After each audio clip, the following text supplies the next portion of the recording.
C'est ma région sur Sensation. C'est ma région, c'est maintenant. Je suis allé à la rencontre de Mathieu Davina, directeur scientifique du centre de recherche du château de Versailles, qui nous raconte des moments marquants. Le château a été construit sur de très très nombreuses années et c'est vrai que dans les premières constructions, alors on pense pas forcément on pense à Louis XIV en premier lieu, mais il y a aussi évidemment Louis XIII qui est à l'origine de ce château.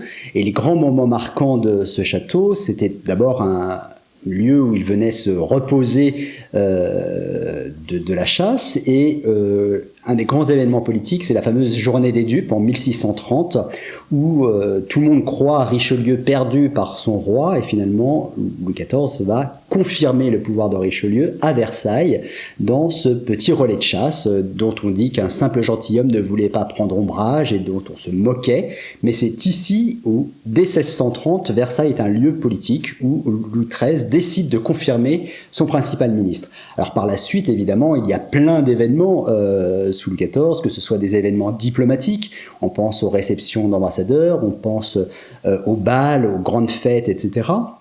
Mais au niveau du chantier, c'est un lieu évidemment d'expérimentation, c'est un lieu dans lequel on parle de la grandeur du chantier, de la magnificence, du savoir-faire français, d'une sorte de showroom avant l'heure des savoir-faire français.